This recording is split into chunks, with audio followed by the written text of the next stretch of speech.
Luke chapter 24. We're going to start at verse 13.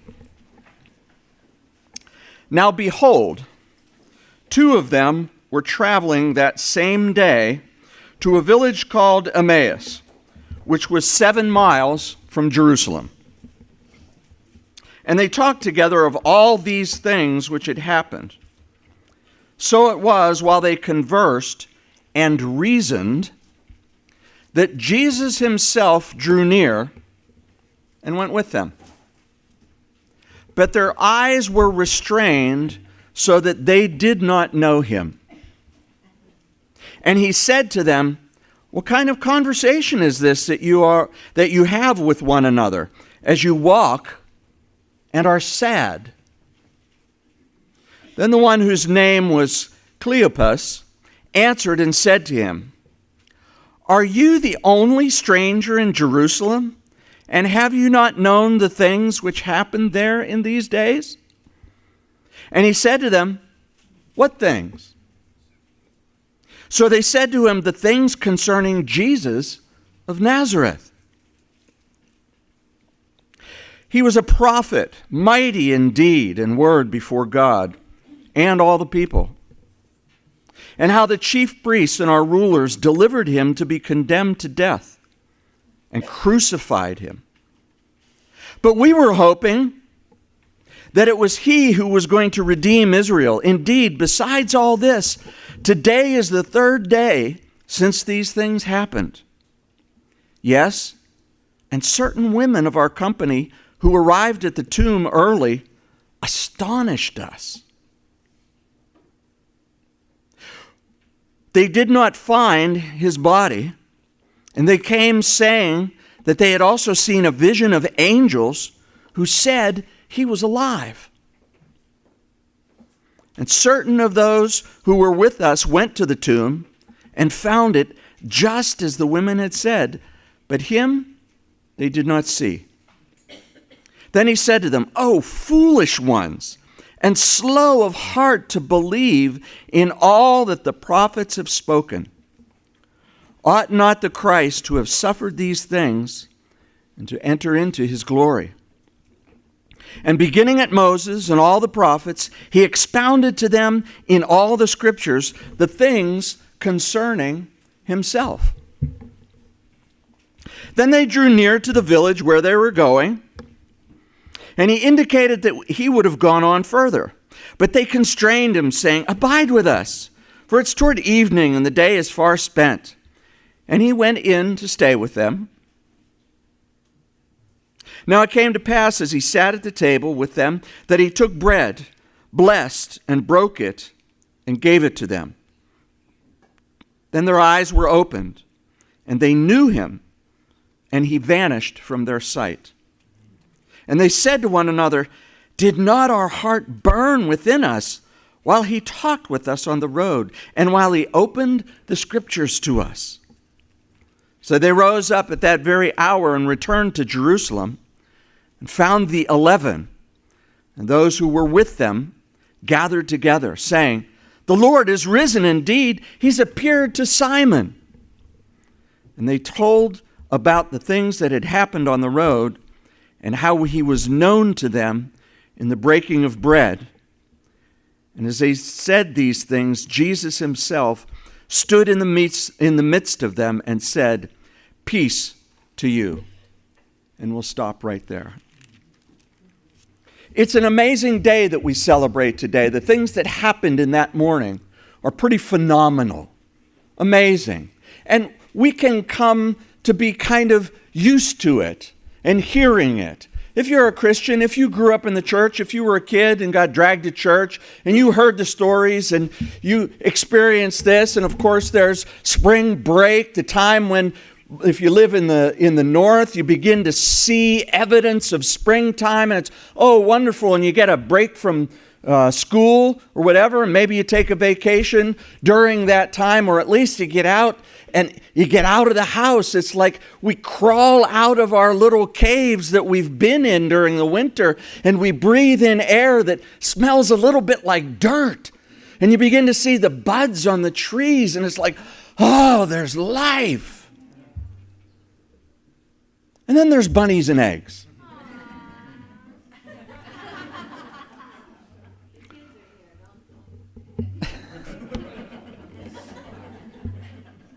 All I was going to say is exactly what I said at the Easter egg hunt on Friday. We had a combination Easter egg hunt and Good Friday service, which this is the first time I've ever been in a combo like that.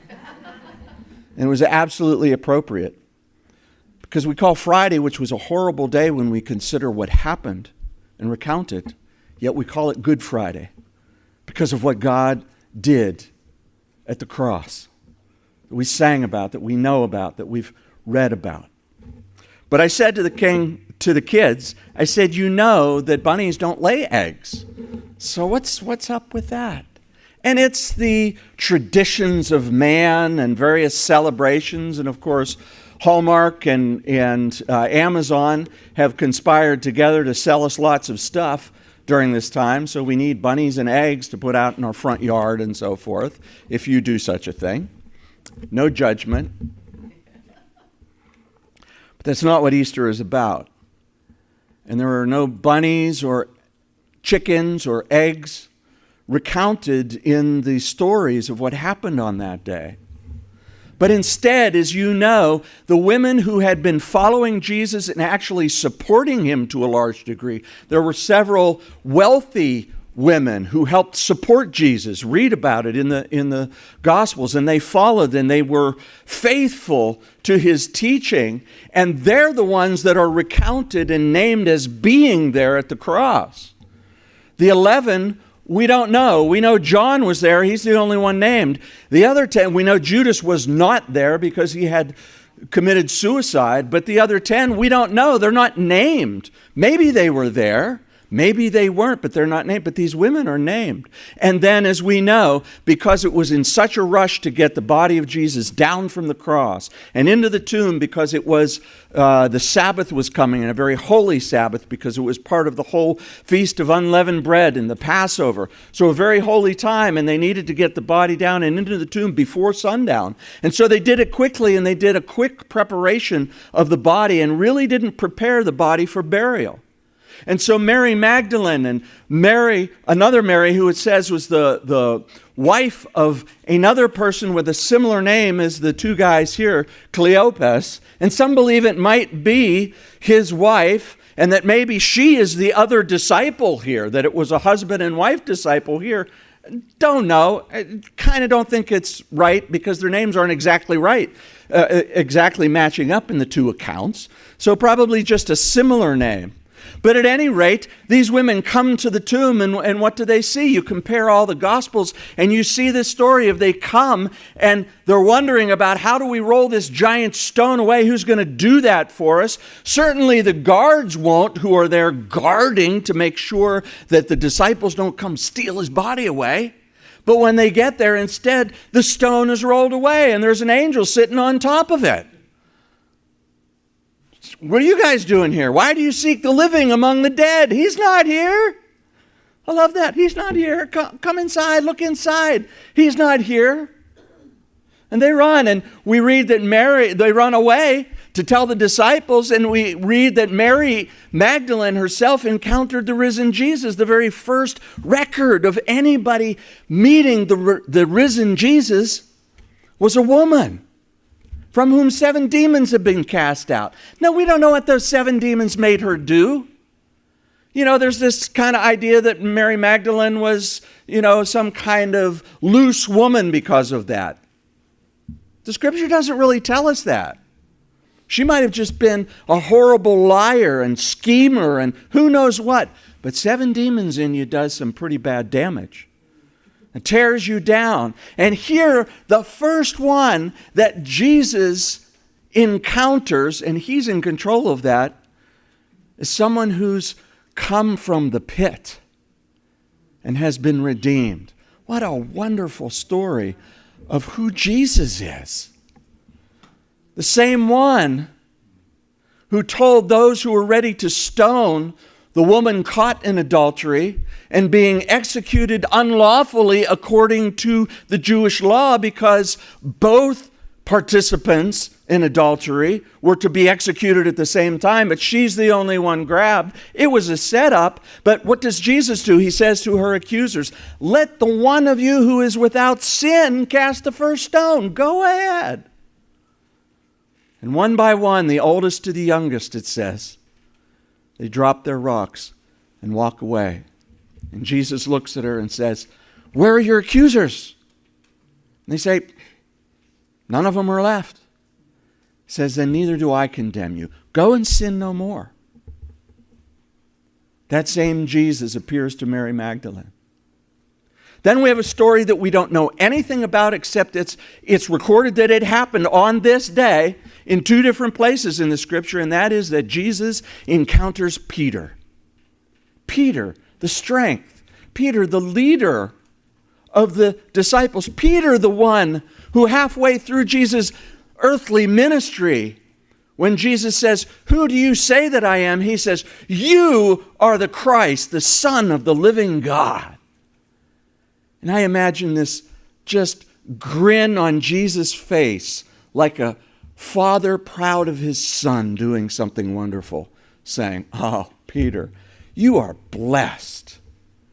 And you know why? Because you didn't figure that out yourself. It was revealed to you. But you are blessed. And this truth is a rock. And that rock is where I will build my church, on the truth that Jesus is the Christ, is the Son of the living God. And he said, "And the gates of hell shall not prevail against the church." And you know what? We're here this morning. We're here worshiping Jesus Christ, calling out to him as millions are doing today or have already done today. Because the gates of hell have not destroyed the church of the eternal God, the church of Jesus Christ.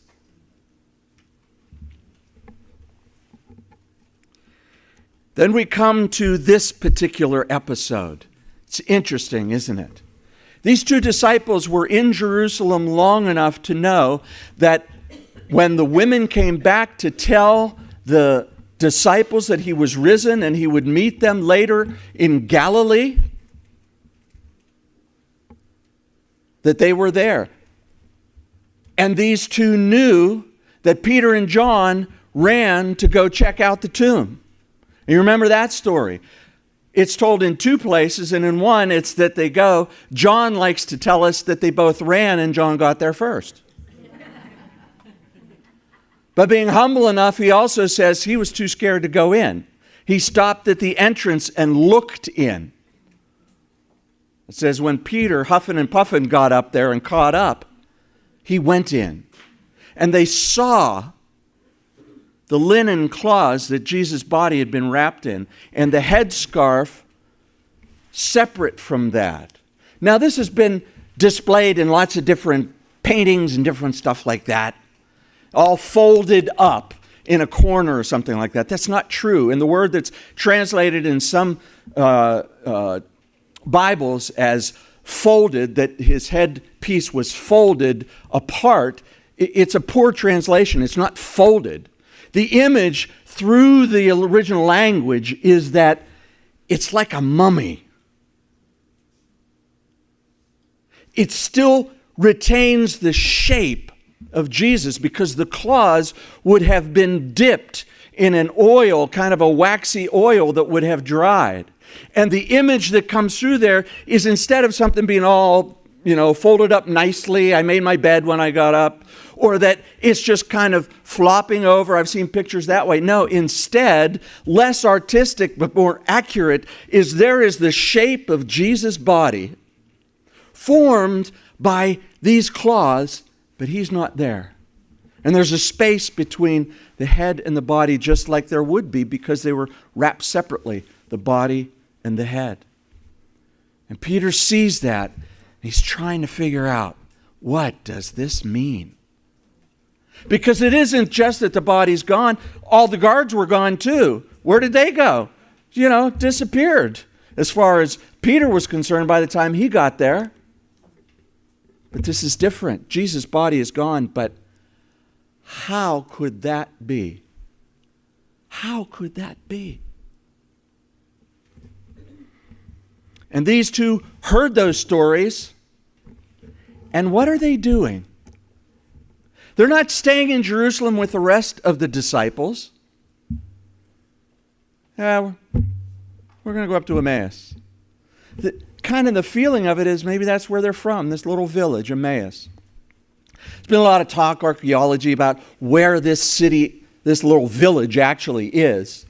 And the most likely place is a place that is not 7 miles away, but about 3.5 miles away, meaning a 7-mile round trip. Today, I think it's called something like Mazot.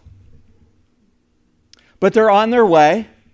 They're heading back home, but as they are going, it says, notice what it says. It says in verse 14, they talked together of all these things that had happened.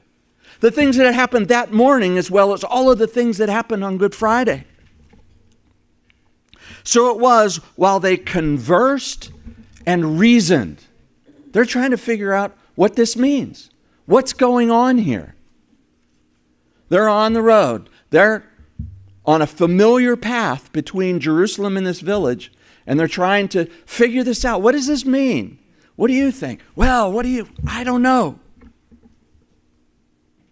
And it says, then Jesus himself drew near and went with them. I want you to think about something this morning. And that is that you too have a road. You're on it right now. You've been on it for X number of years, and you can fill in the X by the number of years you've been alive. You've been on a journey. Life is a journey. Everybody in this room is old enough to be able to remember back sometime to know that, used to be different back then, but now this. I used to be different back then. I wasn't always as big and buff as I am today. I didn't break 100 pounds till 10th grade. When we used to line up in grade school, it was between me and Mark Weiser as to who would be first in line when we had to line up according to size. And every year we were so close that, okay, what kind of shoes you wearing? Okay, I'm number 2, whatever. Yeah, it was different. You think back to years behind and you've been different. And the environment you've lived in has been different. But you're on a journey. You're going somewhere. Now, for many of us, especially some of us, I'll say us, young folks, maybe you don't know where you're going. You know you're on a journey, but you're like, well, but where am I going to end up? Am I going to go to college? Am I going to graduate from college? Am I going to be a doctor, a lawyer? Am I going to be an airplane mechanic? Am I going to be someone like Pastor Kevin in IT? Oh, how wonderful. Am I going to be married in my life? Am I going to find someone to share my life with? Will I have children? Will I have grandchildren? Will I continue living in Pittsburgh? I left Pittsburgh, determined never to come back. God had a different plan. And so we're all of us on that journey. And maybe even the older among us have some gray areas, some foggy areas in terms of, well, where am I going to end up? Where am I going to be? Because things are changing. Life is changing your circumstances. Maybe they haven't been exactly what you expected them to be, what you certainly hoped and wanted them to be. Maybe some tragedy or some other experience of life or health issue has invaded your life. And man, this is not the road I expected to be on. Where is this going to take me? But each and every day, you make a decision on where you're going to put your feet, where you're going to walk. continue on that road, pick a different one, just wander off into the weeds? I've done it all. I've done every one of those things. Some of you have done the same things. But we're all on a road. And we can find ourselves like these two people right here. They had heard about Jesus. They had actually heard his teaching. They were close enough to the disciples that they welcomed him right in. When the Gospel of John tells us they kept the doors locked because they were afraid they were going to get arrested by the Romans and executed as well. But they let them in. So these two, Cleopas and his buddy, they knew about Jesus. And here they are trying to figure it out. Now I can say with reasonable certainty, I don't know every single person in this room. But the vast majority of you have been here often enough that you've heard about Jesus. You've heard the stories. You could probably tell me some stories. If I said, hey, can you tell me a story about Jesus? Yeah, probably. I figured as much. I knew it.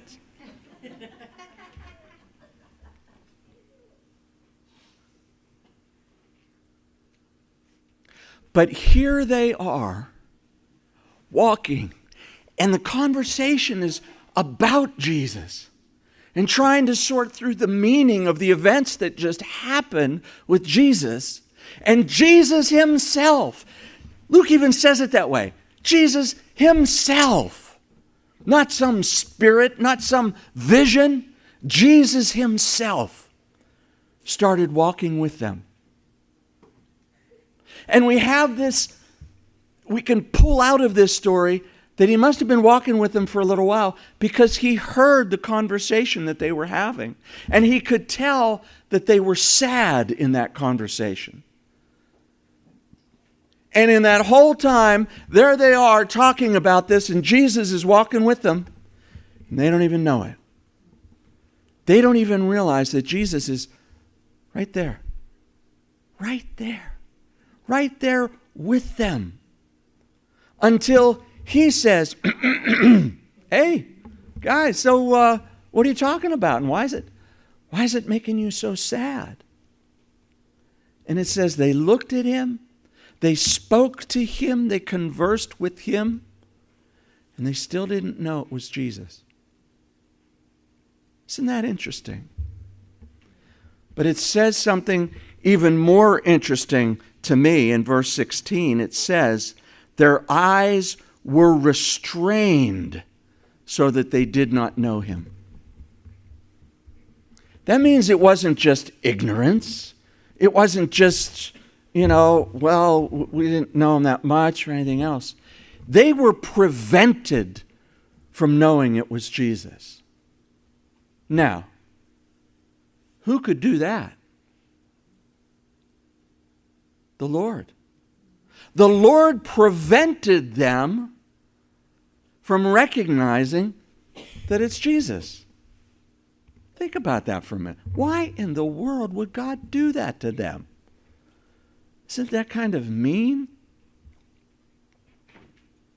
Jesus wanted to teach them something beyond a shadow of a doubt, not just that he was risen, but what the difference between knowledge and abiding fellowship is in a relationship with God. Because look at what happened next. He says, so what are you talking about? Right? And they said, are you the only one in Jerusalem that doesn't know what's going on? Everybody knows what's going on. This is happening. Where is your iPhone? Don't you ever look at it and open it up? Look at it. It's at the top of the news feed, and it's the next 5 news feed articles. Come on now. Haven't you heard? Did you listen to the radio? Have you talked to anybody? Have you been living in a bubble, buddy? Are you the only one who doesn't know? And I love it in verse 19 when they say the things which happened there in Jerusalem these days. And he says, what things? Well, the things that he has just gone through in the last days, the most amazing and important things of all eternity. And he's gone through it. But he restraining them from seeing who he is at this point, just kind of says, well, what things? Tell me these things. And so they line it out. And notice what they say there. They say the things concerning Jesus of Nazareth, who was a prophet, mighty in deed and word, before God and the people. You know, there's a lot of people who claim to be prophets, and they're mighty before people, but they may not be very mighty before God. That's who we need to be mighty before primarily. The rest, we'll see what happens. There were some prophets who were mighty before God who were never mighty before the people. Jeremiah is a really good example, so Ezekiel. And how the chief priests and our rulers delivered him to be condemned to death and crucified him. But we were hoping.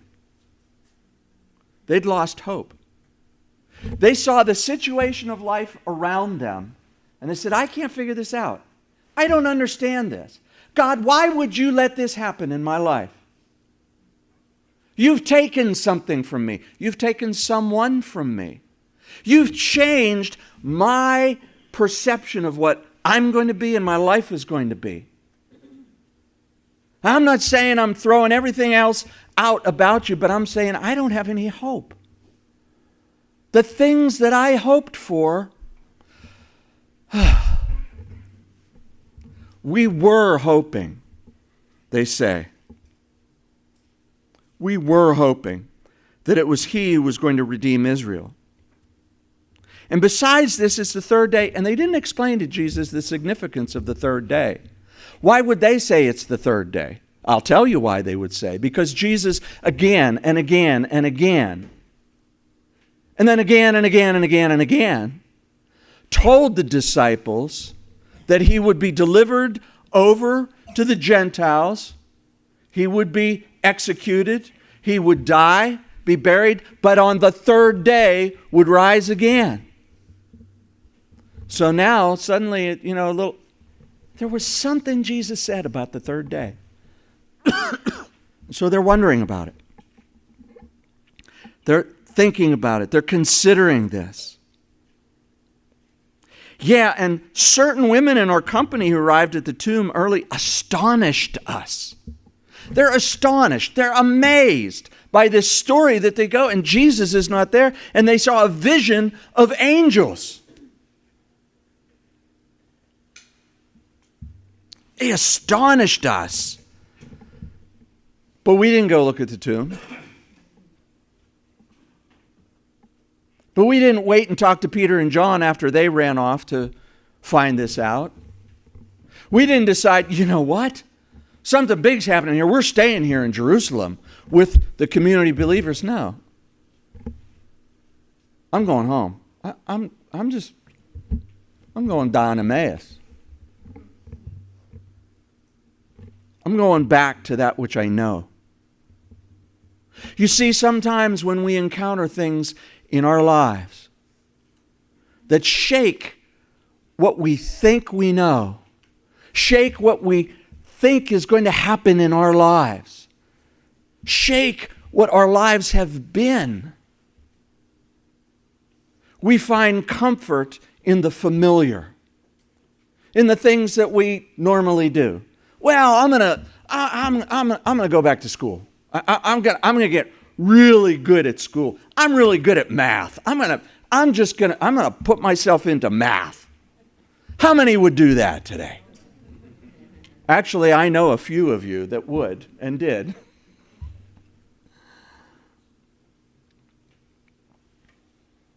But we go for that which has given us comfort before, and too often it is separating us from God, separating us from that close communion and fellowship with Him.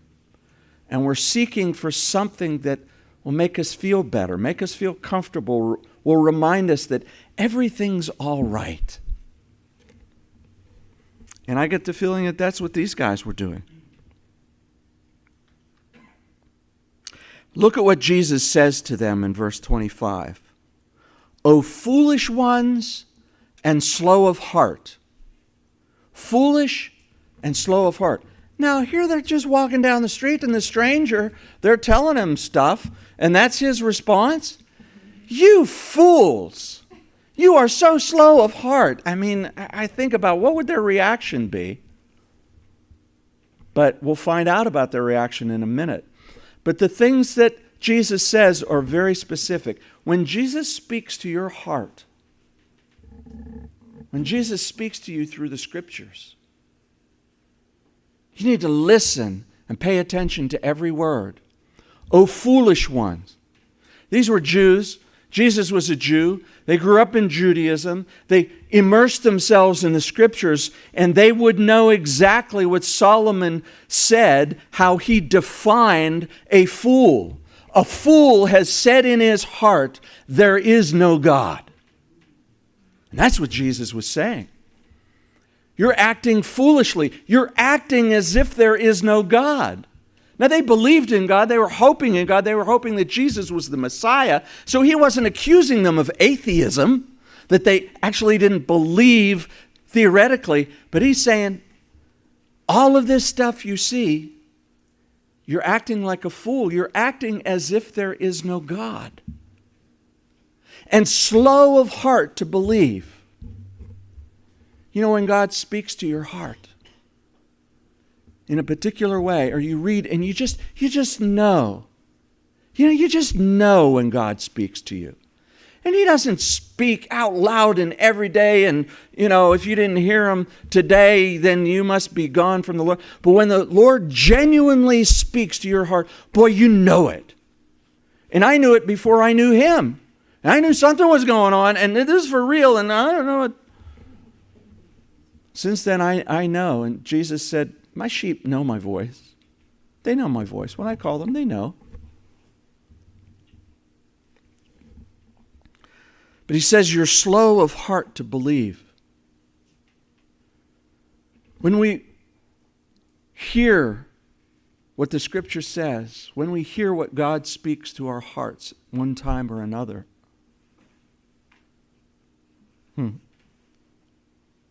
why are we slow of heart to believe? We're afraid maybe it's not going to be true. We're afraid that maybe we're just making it up. Wait a minute, just making it up? That's over on the foolish side. There is a God in heaven. He is, and he is a rewarder of those who seek him, the Scripture says. Slow to believe because, I don't want people around to think I'm some kind of weirdo. I'd be more concerned about whether Jesus thinks you're a weirdo. Why are we slow to believe? If this is true, if the words in this book are true, why is it so hard to take them in and fully grasp hold of them and live in them? Well, it's the struggle of this Christian life, absolutely, but that ain't no excuse to go, that's just the way it is. It's the struggle of the Christian life. No, stop that. Don't let your mind run off into, I don't know if God's really in that, if God would really care about that, or if that's really true. No, bring that all in. Oh, foolish and slow of heart to believe. And then he says, ought not the Christ to have suffered these things and to enter into his glory? And beginning at Moses and all the prophets, he expounded to them in all the Scriptures. In all the Scriptures. And by the way, it says all the Scriptures. The things concerning himself. From the creation, from the banishment of the garden, from the sacrifices that Cain and Abel offered, from Abraham offering his son, willing to offer his son on the mountain, from Moses in the lifetime of Moses and the burning bush and his experience with God and the whole sacrificial system, and throughout the Psalms. Look at the Psalms. Look at two of them. Psalm 22 and 23. That's enough. That speaks so much about Jesus and the Messiah and who he is throughout the Psalms, throughout all of the prophets. This is a Bible study I would give anything to have been part of. Jesus expounding all of the Scriptures and how they all spoke to the suffering servant Messiah who would be raised from the dead and lead into glory. How awesome is that? How awesome is that? And then they get to the village where they're going. And Jesus says, well, okay, I've been here. I've spoken to you. I've given you a Bible study. All right, that's it. I'm heading on. But they say, no, would you please stay? Stay with us a while. Later they said, didn't our hearts burn within us when we talked and when he expounded the Scriptures to us? Man, it meant so much. It's just like, wow, this is exciting. So they wanted him to stay. Something about Jesus, this man they didn't recognize as Jesus. We want him to be here. And so they go and they sit down together. And it says when Jesus broke bread, their eyes were opened. Now, how were their eyes opened? I find it interesting to theorize. Was it in the way that he broke the bread? Was it that reminded them of when he took the bread and blessed it and broke it and fed thousands of people? Were they perhaps there or heard through the disciples how Jesus broke bread at the Last Supper? Was there just something about Jesus every time he broke the bread that it's just, there's certain idiosyncrasies that we all have that we can, we might just see the shadow of someone, but the way they move, oh no, I know who that is. Or when he broke the bread, did his sleeve slide up enough that they could see the nail scars in his wrists? And they suddenly realized. However God made it happen, he made it happen. He took that away and he revealed himself to them. You are on a journey. You are on a road. And whether you recognize him or not, Jesus is walking that road with every one of you. I wish I could remember everybody's name, and we take the time to name every one of you to make sure that you know that Jesus is walking with you right now. You say, but Pastor, I'm sitting down. Yeah. But in the image of this life as a walk, you've walked here to church on Easter Sunday morning in 2019, and you're right here and we're talking. At least I'm talking. That journey has brought you to this place right now, and Jesus has been walking with you the whole time. Sometimes we get this feeling like, well, if I'm good, Jesus will hang out with me. But if I'm bad, he's going to go, you know what? I'm out of here. Straighten yourself up. Then I'll come back and we'll get together. That's not Jesus. He's with us through everything, through every step of our life. No matter what you do, he is with you. The psalmist says, where can I go to hide from your spirit? If I ascend into heaven, well, of course you're there. But if I make my bed in Sheol, the place of the dead, well, you're there too. If I ride the wings of the dawn and go out to the farthest ends of what I can imagine, I'll find you there. If I get into a really dark place where it's really dark, God won't be able to see me. You know what I love? I think every one of most of our grandkids have done this. Our kids did it. Lots of little kids do this. Is when they're, maybe a year, 2 years old or something, and they get this idea and realization about sight, that sometimes they can see things and sometimes they can't. And then what they do is they close their eyes thinking that then you can't see them because they can't see you. Right? And they'll do something like close their eyes and go, see, you can't find me. Right? And we all laugh. And that's exactly what we do with the Lord. Oh, but if I get into a deep, secret, dark place, He won't see me here. No, the Scripture says, the darkness is as light to you. Now, that's not talking about the whole idea of dark and light is evil and good. It's saying, doesn't matter. God doesn't need one photon of light to be present for Him to be able to see you perfectly. There is nowhere we can go without Him. So He's with you. And He's walking with you. And perhaps He's saying, hey, what are you talking about? What are you thinking about? What's on your mind? What's in your heart? What's bothering you? What's making you happy? Why are you sad? And I think sometimes we don't hear Him because we've got so much other noise going on. Or we hear Him and we ignore Him. So I don't feel like talking to God right now. Come on. As if we don't talk to Him, we're closing our eyes and He can't see us.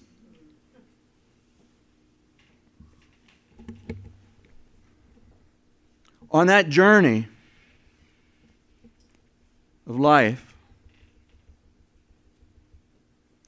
God reveals Himself to you. To me, it was in a specific way. To each one who knows the Lord Jesus Christ, in a very specific and unique way, He caused things to happen in your life, spoke to you perhaps even audibly, spiritually, and you knew it was Him. And if you are a follower of Him this morning, you can consider when that happened. And you knew it. Suddenly, the veil was pulled away. Suddenly, I've heard about Jesus before, but now this is different. I grew up in a church. I had to go to church every Sunday morning. Went to a parochial school for 8 years, learned lots of religion. But it was not until 1975, at the age of 22, that God revealed Himself to me in a way that I needed so that there would be no doubt in my life that I know who Jesus is. I didn't see a vision. I didn't see, bright lights or burning bush or whatever else. But He pulled the wool away from my eyes so that I could see Him. And at that moment, I had to make a decision. Just like these two guys walking on the road needed to make a decision when this guy says, hey, what you guys talking about? You know what? They're having a private conversation. It's a pretty intense conversation. They're sad. They might have been weeping. And here a stranger comes up and goes, hey guys, what's up? What are you talking about? They could have said, none of your business, buddy. Back off. They did not. I believe that there was something about the nature of Jesus that made them not reject that. But for you, walking on this road, there's a decision that you must make. When you hear His voice, what are you going to do with it? Are you going to respond? Are you going to stop and listen? Are you going to consider what He's saying? That's all good. But there comes a point at which He breaks the bread so that you now know this is God. And I believe that breaking of the bread had more to do with having communion or fellowship with Jesus than about this was the tell, so to speak, to know, this is Jesus. Because Jesus wants you to know about Him and to understand stories and information about Him. But more than that, He wants you to know Him. To know Him, to know who He is, to be friends. You know, if you have a friend, anybody here have a friend? Do you have a friend? Do you have a friend? Do you have a friend? Yeah? Do you have a friend? Do you have a friend? Do you guys have friends? Yeah? Yeah? Do you have a friend? You will. She's a little young. Do you have a friend? Yeah. So how does your friend feel when you never talk to them? You see them in the hall, but you walk right by. You don't call them. You don't text them. You don't hit them up on Facebook or whatever. I don't know what the platforms are anymore. So you tell me. However you communicate, you just ignore them. Or how about if they did that to you? Would you think they were still your friend? No.